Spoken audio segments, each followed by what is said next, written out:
Et si Brahim Diaz n'était tout simplement pas le renfort pour l'attaque du Real Madrid. En effet, lui qui a été blessé pendant une longue période en ce début de saison est de retour et il est plus en forme que jamais. Le numéro 10 des Lions de l'Atlas sort d'un rassemblement national très intéressant. Il a marqué 5 buts avec la sélection marocaine et est très en forme. Avec un Rodrigo qui revient tout doucement de sa blessure, avec une attaque qui peine à démarrer bien sa saison, Brahim Abdelkader Diaz a toutes ses chances pour être ce joueur qui apporte un petit plus à cette équipe du Real Madrid. C'est pour ça que je me dis que Brahim Diaz est peut-être le facteur X du Real Madrid. Salut tout le monde, c'est Ous, on se retrouve pour une nouvelle vidéo pour parler d'un joueur très sous-coté mais qui est si important au Real Madrid par son profil, par ses caractéristiques et surtout par sa polyvalence. On le sait, le Real Madrid peine en ce début de saison, même si avant la trêve ils ont réalisé une très belle partition face à Osasuna avec une victoire 4-0. Justement, Brahim Diaz a remplacé Rodrigo qui s'était blessé à la 20e minute et a réalisé une très belle partie. Le Marocain qui était blessé une bonne partie du début de saison est de retour et c'est vrai qu'il est très en forme, que ce soit avec la sélection ou son match justement face à Osasuna, où il a montré qu'il était quelqu'un de très important à ce Real Madrid, qu'il pouvait jouer, qu'il pouvait tirer son épingle du jeu. D'ailleurs, la presse le dit, lui-même pense qu'il peut avoir cette place de titulaire au sein du Real Madrid, parce que Rodrigo n'a pas encore confirmé à 100% et se blesse assez souvent. Mbappé n'est que l'ombre de lui-même, même si on attend son retour avec hâte. Et surtout, Brahim Diaz serait le pendant parfait de Vinicius sur le côté droit. C'est pour ça que je me dis que Brahim Diaz peut vraiment devenir l'une des clés de ce Real Madrid, que ce soit en tant que 12e homme, celui qui sort du banc ou celui qui joue beaucoup de matchs, ou un titulaire indiscutable parce que oui, je pense qu'il peut devenir un titulaire indiscutable du Real Madrid sur le côté droit. Avant d'entrer dans le vif du sujet, je vous invite à liker la vidéo si ce n'est pas déjà fait, ça aide énormément la chaîne. Vous abonner et mettre la cloche de notification pour ne pas rater les prochaines vidéos. D'ailleurs, la prochaine vidéo sera normalement l'avant-match du match exceptionnel entre Liverpool et le Real Madrid à Anfield, un match à ne pas rater. Le Real Madrid qui est dos au mur en Ligue des Champions, qui va devoir affronter l'équipe en forme de la saison qui est Liverpool d'Arne Slot. Donc n'hésitez pas à mettre la cloche de notification et de vous abonner pour ne pas la rater. Mettre en commentaire ce que vous pensez de Brahim Diaz si pour vous, il peut s'imposer en tant que titulaire indiscutable. Je remercie toutes les personnes qui feront ça. Place à la vidéo. Tout d'abord, avec Brahim Diaz, on est sur un profil différent de Vinicius, Mbappé ou encore Rodrigo. On est sur un joueur qui est capable de jouer sur tous les postes en attaque, à gauche, à droite,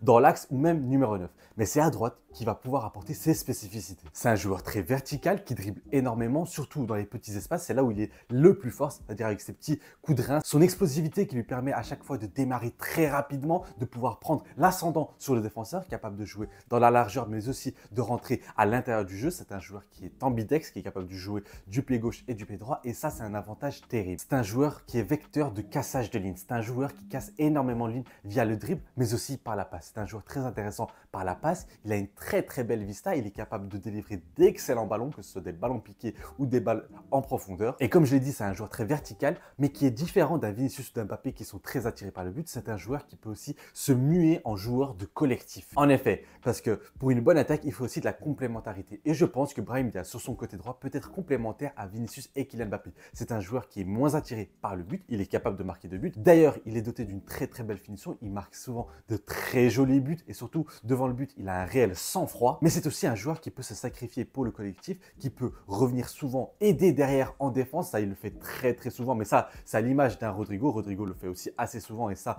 on ne peut pas lui reprocher. Mais c'est un joueur qui est aussi capable de venir aider le milieu de terrain en tant que presque meneur de jeu. Il a des qualités pour être ce numéro 10. Il a des qualités de contrôle de balle, de projection, de pouvoir ralentir le jeu, de pouvoir donner une bonne passe. Il a cette vista, il a cette intelligence de jeu pour comprendre le sens du jeu justement. De plus, avec un Brahim Diaz sur le côté droit, ça laisse Jude Bellingham tranquille au milieu de terrain. On l'a vu lors du dernier match face à Osasuna et même lors de cette trêve où Bellingham a été excellent. Je vous invite à regarder les highlights du match face à l'Irlande.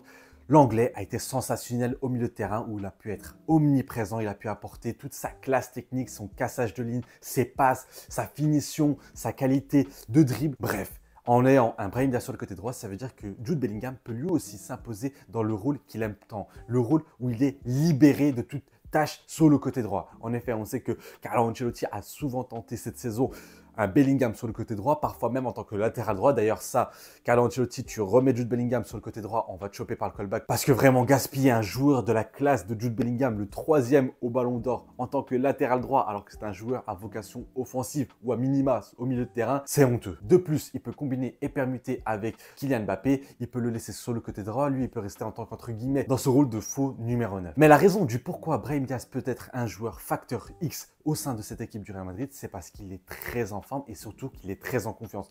On le sait, depuis qu'il a goûté à la sélection marocaine, c'est un joueur différent. C'est un joueur qui a la confiance de sa sélection. C'est le numéro 10 des Lions de l'Atlas et il est très performant. C'est la star de cette équipe. Lors du dernier rassemblement, il a marqué 5 buts, dont un triplé face au Lesotho. Il est tout simplement le meilleur buteur des qualifications de la CAN et ça, c'est déjà exceptionnel et ça le met en confiance. Il se sent très important. D'ailleurs, les médias le disent, il se sent important au sein du Real Madrid. Il y a même une prolongation qu'il attend apparemment par le Real Madrid jusqu'en 2027 et ça, c'est nettement mérité pour le Marocain. Il s'entend très bien avec ses coéquipiers. Il y a une vraie alchimie autour de Brahim Diaz. C'est vraiment devenu ce joueur très important et surtout, c'est un joueur fiable. C'est un joueur que quand tu le mets sur le terrain, qu'il soit titulaire ou remplaçant, il apporte énormément. Alors pour moi, Carlo Ancelotti doit s'appuyer sur lui et sur ses qualités. Vous l'aurez compris, c'est un joueur que j'apprécie particulièrement car il est capable d'être polyvalent, qu'il est capable de tout donner sur le terrain. C'est un joueur, généralement, il donne tout sur le terrain. Il sait qu'il a cette chance d'être au Real Madrid et son profil est très intéressant encore une fois. Il peut s'intégrer dans un 4-3-3 en étant l'ailier droit, il est capable de s'incruster dans un 4-4 de losange en étant ce numéro 10, voire même cet attaquant. On l'a vu la saison dernière, notamment son match face à Leipzig